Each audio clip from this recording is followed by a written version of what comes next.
आज एक बार फिर एलपीएस के चेयरमैन सुदर्शन जसपा जी के साथ अभी इन्होंने रामशिला इलाके में एक दुकान का विधिवत शुभारंभ किया है और अब हम जानना चाहेंगे कि इनका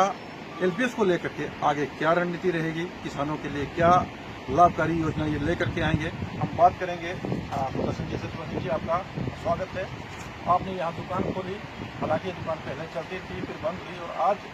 आपने खोला, तो इस दुकान को खोलने के पीछे आपको कैसा लग रहा है कि यहाँ दोबारा रिवाइव कर जाएंगे, थोड़ा बताएं। श्याम भाई बहुत बहुत धन्यवाद। जैसे आपने बताया कि यहाँ पे जो पहले भी हमारी दुकान थी वो बाद में बंद हो गई, तो अभी हमने जब से हम एलपीएस में आए, हमने हमारे जो पुराने जितने बिजनेस थे जो अभी घाटे में है या जो बंद हो चुकी है उसकी समीक्षा की है और उस समीक्षा के बाद जो है हम लोग इस नतीजे पर पहुंचे हैं कि हमारे जितने भी जो पुराने बिजनेस थे हम उसको दोबारा से रिवाइव करना चाहते हैं और उसको सही तरीके से आज के मार्केट के अकॉर्डिंग जो है हम इसको चलाकर एक बार फिर से एलपीएस का जो बिजनेस है उसको अपने पटरी पर लाने की हमारी कवायद है, जिसका आपने सिंबॉलिक रूप आज यहाँ पे देखा है। यही बिजनेस पूरे लाहौल के अंदर हम लोग जो है कंज्यूमर सेक्टर में हम लोग काम करने जा रहे हैं, जिसके लिए कारगाह पहले से ही हमारा एग्जिस्ट कर रहा है, लेकिन वहाँ पे जो है खाद और बीज का डिपो नहीं था, लेकिन उसके लिए डॉक्यूमेंटेशन अभी हमने कंप्लीट कर दी है। उसके साथ में हम उदयपुर के अंदर भी खाद बीज की जो डिपो है वहाँ उसको खोलेंगे और उसके साथ साथ जो कंज्यूमर का जो बिजनेस है उसको सही तरीके से चलाने की कोशिश करेंगे। हमारी कोशिश ये है कि आज के कंपटीशन के दौर में बेस्ट प्राइस, बेस्ट क्वालिटी और बेस्ट सर्विसेज के साथ जो है हम लोगों के पास पहुँचना चाहते हैं, अपने किसानों के पास जाना चाहते हैं, ताकि जो है उनको एक बेहतर सेवा लाहौल पोटैटो सोसाइटी की तरफ से दी जा सके। सर, बात चल रही थी हमारे किसानों की, एक रिकवरी को लेकर के भी बात चल रही थी, जो सन 2011-12 में किसानों को जो रिकवरी पड़ी थी या यूँ के लीजिए जो उन्होंने एडवांस लिया था और बाद में आलू नहीं बिका था, वो रिकवरी के बारे में आजकल किसान लोग जानना चाहते हैं, थोड़ा विस्तार से बताएं। इसमें मैं आपके माध्यम से अपने किसानों तक अपनी बात ज़रूर पहुंचाना चाहूँगा कि अभी जो हमारे जो असेसमेंट है, हमारे जो बैलेंस शीट है, उसके हिसाब से लगभग 3.5 करोड़ रुपए जो हमने बाहर के जो व्यापारी है जो हमसे आलू ले गए थे उसका बकाया जो है हमने उनसे लेना है। उसके अलावा जो है जो किसानों से रिकवरी की आप बात कर रहे हैं, पिछले कल भी समाचार पत्रों के माध्यम से ये पढ़ने को मिला है, लेकिन उसमें थोड़ा सा मिसकम्युनिकेशन की वजह से न्यूज़ कुछ और ही शेप ले चुका था। हम उसमें ये क्लियर करना चाहते हैं कि सन 2011-12 के अंदर मैनेजमेंट ने जो है उस समय लोगों को ये प्रलोभन दिया था, लोगों के पास गए थे कि आपको जो आलू के बदले में हम लोग 500 रुपये एडवांस के हिसाब से दे रहे हैं और आप जो है जितना भी आलू आपका है वो हमारे पास भेजिए, हम जो है इसकी बेस्ट रेट जो आपको देंगे। लेकिन हुआ इसके विपरीत, जबकि एलपीएस ने जो है कांगड़ा बैंक से मार्केटिंग के लिए सीसी लिमिट निकाल कर 3 करोड़ रुपए का जो सीसी लिमिट है उसको निकाल कर किसानों में 500 रुपये प्रति बैग के हिसाब से बांट दिया, लेकिन बाद में जब उसको बेच नहीं पाए तो वो जो है किसानों से उसको रिकवरी के रूप में वापस लिया जाने लगा। तो ये 2011 की बात है और पिछले साल जब मैं एलपीएस में नहीं था और किसान के रूप में मैंने जो है इस इशू को बहुत बड़े आंदोलन के तौर पर लोगों के बीच में हम ले गए थे, लेकिन हम इस बात को अच्छी तरह से जानते हैं कि कोऑपरेटिव सोसाइटी हम सब की है, हमारे पूर्वजों ने जो है हमारे लाहौल स्पीति के किसानों के वेलफेयर के लिए इसको बनाया था, इसका गठन किया था। तो इसको चलाने वाले लोग भी हमारे अपने ही लोग थे, लाहौल के लोग थे, लेकिन उनके मिसमैनेजमेंट की वजह से ये जो रिकवरियाँ आई है और ये जो सोसाइटी है Himachal Pradesh cooperative society act के प्रोविजन के अकॉर्डिंग चल रही है, तो इसमें जो भी लाइबिलिटीज़ हैं वो फाइनली कहीं ना कहीं तो देना है। जो हमने भी, मैं खुद भी चेयरमैन के रूप में इससे पहले जब मैं इलेक्शन कंटेस्ट करने गया था उससे पहले भी मैंने रिकवरी जो है 3 किस्तों में 1 लाख रुपए के आसपास जो है मैंने उस रिकवरी का भुगतान किया है। तो पिछले कल जो ये खबर आई कि 312 लोगों को नोटिस भेजा गया, तो हम आपके माध्यम से लोगों को ये बताना चाहते हैं कि हमने किसी को, इस बोर्ड ने किसी को कोई नोटिस नहीं भेजा है। हम पहले से ही, जब से हम लोग इलेक्ट हुए हैं तब से हमारी कोशिश है कि किसी भी तरीके से हम लोगों ने लाहौल के किसानों को जो इस संस्था के साथ फिर जोड़ना है, विश्वास बहाली का जो माहौल है हमें तैयार करना है। तो ये डरा धमका कर ये चीज़ नहीं होने वाली है। तो हम लोग जो है अभी लोगों से रिक्वेस्ट लेटर भेज रहे हैं और आपको अच्छी तरह से मालूम है कि जो अक्टूबर में जो हमारी जनरल हाउस लाहौल में हमने संपन्न किया था उसमें हम लोग एक प्रस्ताव लेकर गए थे कि जो 62 लाख रुपए की जो रिकवरी है जो हमारे अपने किसान सदस्यों से ली जानी है, उसमें हम एक प्रावधान लेकर गए थे कि जो 3 महीने के अंदर अगर जो है उस रिकवरी का अमाउंट जो चुकाते हैं तो किसानों को जो उसमें जो ब्याज जो उसमें लगाया गया उसको हम माफ़ करेंगे। तो इसको जनरल हाउस ने भारी मतों से इस प्रस्ताव को पारित किया था और उसी के लिए हम काम करेंगे। पिछले कल जो न्यूज़ आई वो केवल इस संदर्भ में था कि आजकल लाहौल जो है शेष दुनिया से कटा हुआ है, रोहतांग बंद है, तो इसलिए हमने उस समय को 3 महीने के लिए हमने उसका एक्सटेंशन दिया था और उसको जो है किसानों तक हमने ये बात पहुंचानी थी कि ये समय जो है अप्रैल तक हमने कर दिया है। आप अप्रैल तक जो है अपनी रिकवरी का जो अमाउंट है, मूल अमाउंट है, उसको चुकाते हैं तो जो उस पर लगा हुआ ब्याज है वो आपका माफ़ हो जाएगा। तो हमारा जो है बिल्कुल कंसेप्ट क्लियर है कि हम जो है किसानों की हर शिकायत को सही तरीके से उसका निपटान करने जा रहे हैं और हमारी कोशिश ये है कि किसान जो है एक बार फिर से उसी विश्वास के साथ हमारे साथ जुड़े।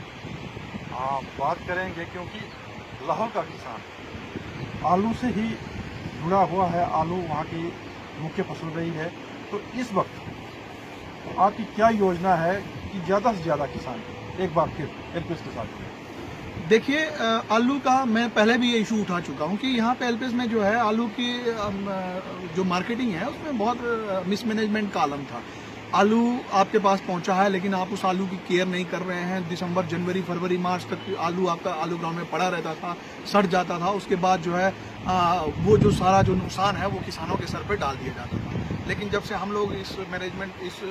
बोर्ड में आए हैं, हमारी ये कोशिश रही है और इस बार आपने इसको देखा भी है कि हमने आलू जो हमारे पास किसानों का पहुंचा उसके 2 महीने के अंदर हमने उसको ग्रेडिंग करके, पैकेजिंग करके उसको हमने यहाँ से डिस्पैच कर दिया है। समय रहते हमने जो है जितना जो नुकसान है या उसमें जो आने वाला खर्चा है उसको एकदम से कम कर दिया। दूसरी बात, जो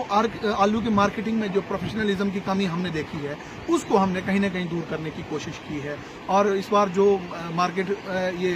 जो प्राइस फिक्सिंग है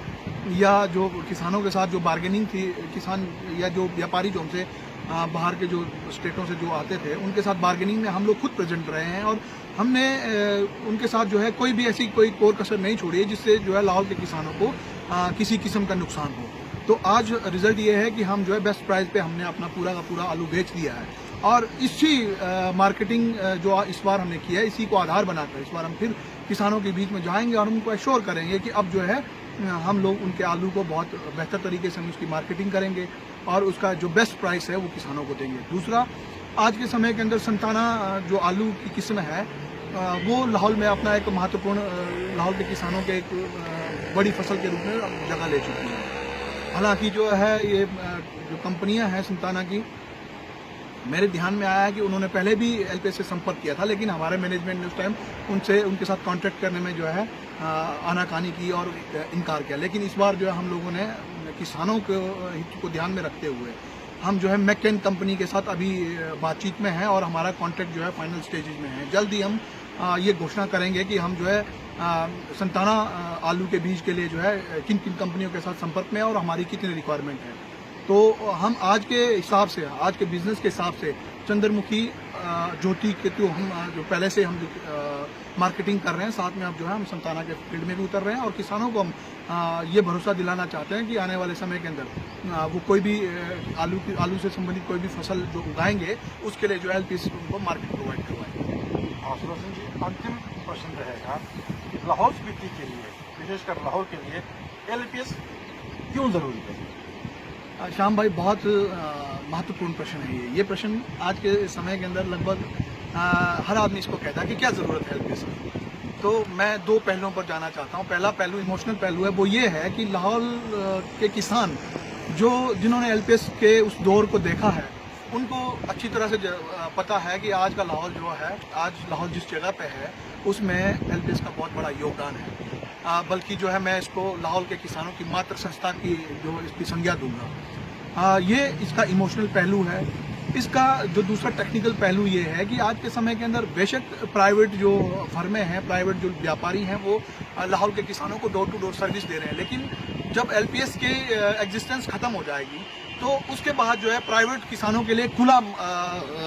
मंच रहेगा। वो किसानों का किस तरह से दोहन कर सकते हैं वो उनके हाथ में रहेगा। किसान जो है, किसान के पास बार्गेनिंग पावर नहीं होगी। आज प्राइवेट फर्म अच्छी तरह से जानते हैं कि अगर हम लोग जो है किसानों के साथ कुछ ऊंच नीच करते हैं तो उनके पास एलपीएस एक ऐसी संस्था है जहां पे कुछ ना कुछ होगा। और क्योंकि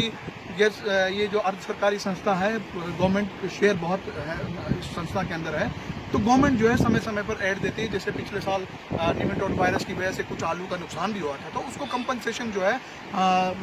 एलपीएस ने गवर्नमेंट के माध्यम से जो है किसानों को दिलाया है। तो ये इस तरह की सुविधाएं जो है आपको प्राइवेट फर्म के साथ व्यापार करके नहीं मिलने वाली है। तो लॉन्ग टर्म में जो है अभी तो क्योंकि एलपीएस एग्जिस्ट कर रही है, खराब पोजीशन में थी, धीरे धीरे इसको पटरी पे ला रहे हैं, लेकिन अगर एक बार ये खत्म हो जाए तो एक जो प्राइवेट फर्म है, प्राइवेट व्यापारी हैं, पूरी तरह से मार्केट पर हावी हो जाएंगे। तो मैंने पहले भी कहा कि किसानों की बार्गेनिंग पावर जो है फिर खत्म हो जाएगी, फिर उन्हीं की मोनोपोली चलेगी, वो जैसा चाहेंगे उस हिसाब से वो मार्केट होगा। इसलिए लाहौल के किसानों से मेरा आग्रह है कि ये जो संस्था है ये हमारी मातृ संस्था है, इसको जिंदा रखने के लिए जो प्रयास आज जो हमारी जो मैनेजमेंट कर रही है उसमें जो है अपना जो योगदान है वो आप देखकर जो है इस संस्था को पुनर्जीवित करने में, पुनर्स्थापित करने में अपना महत्वपूर्ण योगदान दे सकते हैं। हाँ जी, ये थे हमारे साथ सुदर्शन जसपा, एलपीएस के चेयरमैन हैं और जिला परिषद के सदस्य भी, और तेज तरार वकील।